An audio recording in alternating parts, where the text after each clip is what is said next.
Welcome to another video. The lesson that we're going to deal with today is a letter written by Jawaharlal Nehru to his daughter Indira Gandhi.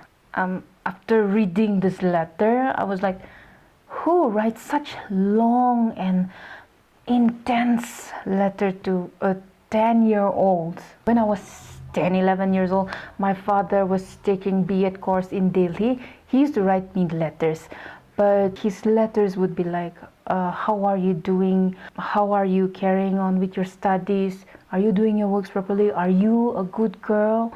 And study hard. And when I come back, I'll bring you a doll or some sweets. But then, yeah, these are letters of Jawaharlal Nehru to Indira Gandhi and me and my father.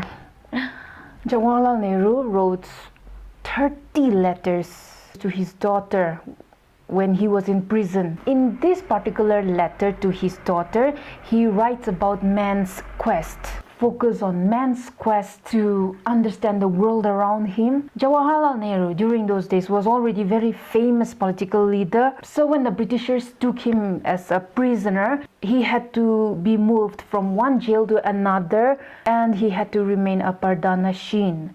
Pardanashin, as the name suggests, is a prisoner who had to be secretly moved from place to place under the parda, secretly. He had to be frequently transferred so as the public would not know where he was imprisoned. In this letter, he writes that just 4 days ago, I wrote a letter to you from Bareilly. And right after he had written that letter, he was transferred to Dehradun. He wrote in his letter to Indira Gandhi saying that the jail in Dehradun was a very secluded place. Being transferred to Dehradun, he said that he felt a little delighted because he could feel the cool air of the night. He could see the phantom of the trees and men and other animals. After such a long time, since he was transferred to the new jail of Dehradun, he explains to Indira Gandhi saying that this is a small jail and the walls of imprisonment are not as tall as in Bareilly.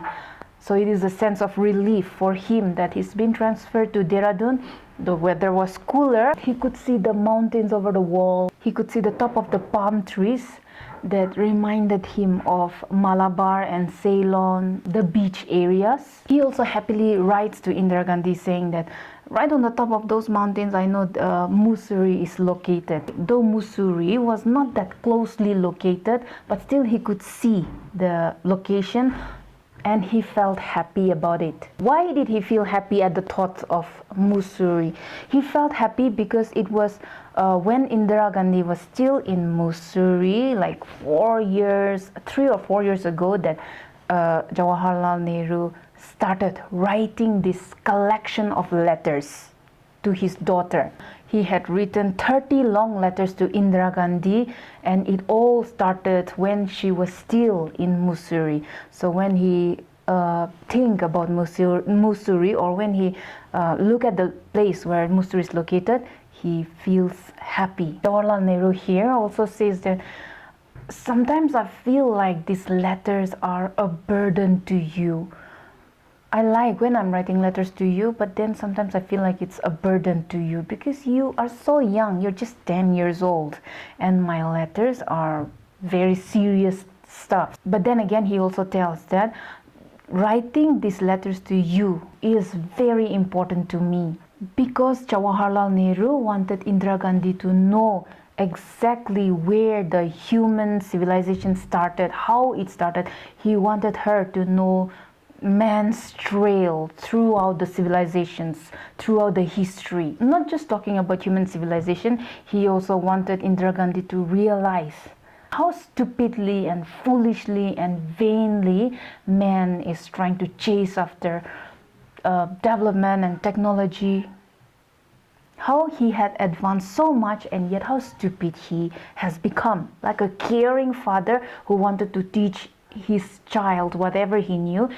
Jawaharlal Nehru also said that in these letters I'm trying to teach you everything I know about men and civilization and history. In his previous letters, he had written to Indira Gandhi about discovery of fire, about agriculture, about different empires that rose, about the early settlements of towns, and about division of labor. These are some topics that you also might have already come across in your essays. He also tells Indira Gandhi in his letter saying that I know these things you would have already learned it, you will learn through so many good books later on in life. But as a father, he wanted his daughter to know the truth that all these developments and achievements and everything that people talk about in books, in good books, is just the outer layer of the story of mankind. He also writes to his daughter saying that, yes, I have told you all these stories and I have told you about all the discoveries and achievements and developments in human society, but I would encourage you to work with your imagination. Jawaharlal Nehru encouraged Indira Gandhi to develop her imagination, to work with her imagination and explore the unseen things, unknown things about the reality of mankind. Jawaharlal Nehru also said that I remember my promise. The more I write letters to you, the more I feel unnecessary because I feel like it's a burden to you. But then I remember my promise. In this letter, he does not exactly say what promise he made to Indira Gandhi, but perhaps as a little girl and as a very smart little 10-year-old girl, Indira Gandhi must have asked about where did man come from? How did man achieve so many things? How is it that man has achieved so much? How did men live in the past, and how will man live in the future? So to answer all this, maybe the father, Jawaharlal Nehru, promised Indira Gandhi that he would teach his daughter or tell her whatever he knew about man, about the past, about the future. Yes, he says that he remembered his promise, but that is not the most important thing. For him, just the thought that he's writing letter to his loving daughter and writing as if he's talking to his daughter, as if she is sitting near him, having a father-daughter talk, that was the most important thing to him. Next, he writes to Indira Gandhi saying that man is a very interesting creature. There are many great animals that lived before man. There are many wonderful creations that has existed before him, but man is different. There is something extraordinary about humans, and that was the mind, the ability to think, the curiosity of man, the want to learn, the desire to know the unknown. He takes the example of a little child. You see, when a little child is born, he looks around him with curiosity. He wants to see the wonderful things of life and want to know about the new things that he sees. And he also takes the example of a little girl, saying that, see how a little girl is always wanting to ask questions, wanting to know about things, the curiosity in her eyes. That curiosity is all because man is born with a mind. Similarly, man wanted to understand his environment, wanted to know himself and find answers to different questions, which led him this far in life.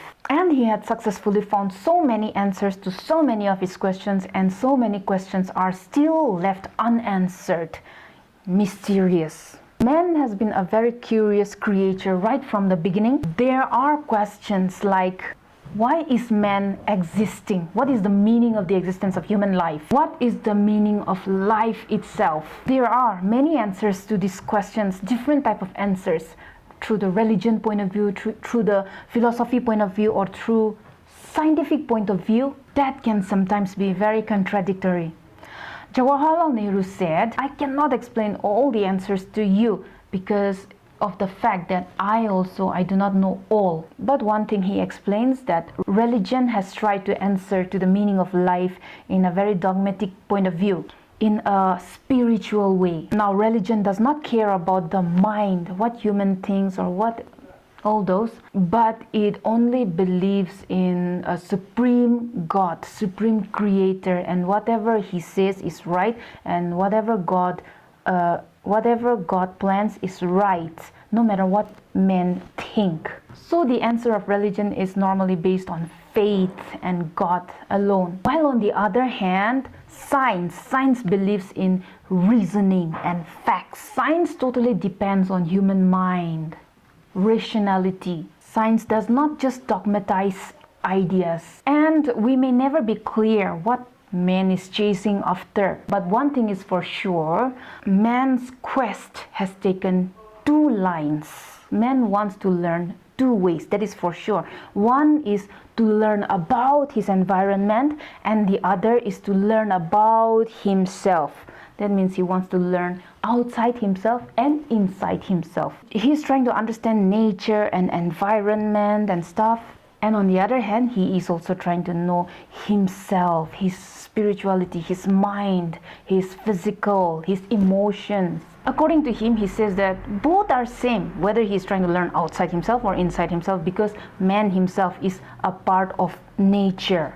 He quotes, "Know thyself." Know thyself is a great philosophy used by Indian philosophers as well as the Greek philosophers. He says that many spiritual teachings are based on knowing one's own self. Science, on the other hand, is spreading like wildfire, and the bad people, the bad influenced people, are using science to destroy their own selves and their own places. Science has helped us to discover the farthest star, the tiniest of element, and about speed and time. It has helped us make great discoveries. Through science, man is learning how to use the things that nature is providing us. Man is becoming more and more powerful. With the knowledge of science, which came out of his curiosity, man has misused the power of knowledge by creating terrible weapons to kill his own brother and to destroy the very civilization that he has built up with great labor by himself. So that was the content in the letter from Jawaharlal Nehru to his daughter Indira Gandhi. I'll see you in the next video.